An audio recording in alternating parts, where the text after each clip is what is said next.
Alright guys, so I just got back from watching Springsteen Deliver Me From Nowhere. But guys, look, I didn't even know what to expect going into this. You know, I wasn't even looking forward to it really. I barely knew who he was, right? I didn't even know what songs he made until I watched the movie, really. But all I know is he resonated with a lot of the older people, right? Because that's what my audience was filled with, is older people. And preferably only ladies. I don't think I saw one dude in there. It was just women, older women. But regardless, you know, I didn't know what to expect. All I know is it had Jeremy Allen White. The other cast members, who? But anyways, the story was just a biopic of Bruce Springsteen's life. You know, part of his childhood to his depression and kind of his career in between. Not to mention the director, you know, Scott Cooper. If you look at some of the movies he's made, I don't even think you've watched them. Like, I barely know any of his work. And the runtime is about 2 hours, which you could feel that. And right now it's a 62% on Rotten Tomatoes and a 6.4 on IMDb. All right, so those are some of the quick facts about the movie. Now let me go into some pros and cons about this movie and what I liked and didn't like.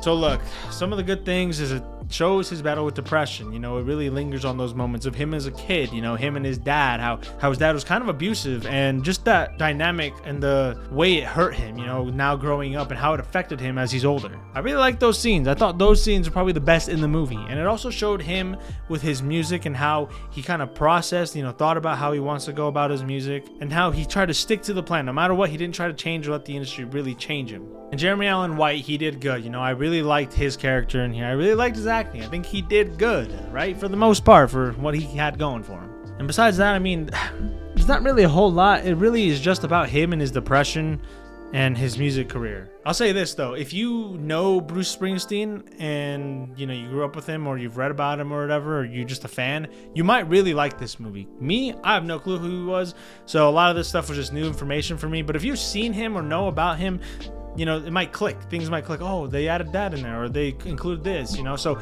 that might be good. But for me, that was really just the pros. Like, there wasn't a whole lot. It was just kind of a nice, interesting little movie about who he was and what he went through. But to me, it's nothing more than that. And for the cons, golly, the runtime, it was too long. I was sitting there trying to get comfortable. Golly, it was just, I don't know. The problem is the story didn't really keep you invested, I feel like. Unless, you, like I said, you're a fan, maybe. But for someone like me, like, don't really care about him, it just wasn't that entertaining for me. And the fact that we had a Complete Unknown that just dropped last year as a biopic, and now we have this to compare it to, that cleared it. That clears it out the water, in my opinion. And so you're going in, you already have a, you know, high standard, and now you have this biopic here. And that's how I felt the movie was. It was just like this, flatline. No really climax or anything like that. Like, the movie kind of stayed at the same pace. You know, it started with him and then, you know, his music and whatnot, just some smaller stuff. And then he gets, you know, into a relationship with this girl who he barely meets, and he's already, you know, basically dating her. I guess it's casual, right? Casual, just date and kiss right off the bat, right? That's casual. But then from there it goes into like his depression. The depression, literally, once he starts showing his depression, it lasts the whole movie. Like, that's what the rest of the movie is really focused on, how it affects his music career. That, you know, whatever, that's fine, you know, you can do that. But that's where the movie starts to just flatline for me. It just, there's not really a climax.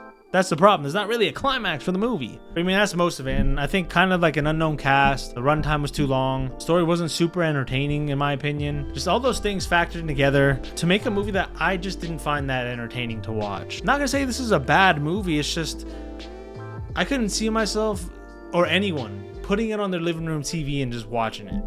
This is a movie you kind of have to watch in theaters because you're locked in. You paid money to go see it. I can't see anyone watching this at home unless you really like Bruce Springsteen. And with all that said, I'm going to give this a flat soda. I just think it's a flat movie. You know, I mean, it is kind of interesting. You do learn about him. And like I said, it's not a bad movie. I just think it was flat, like underwhelming.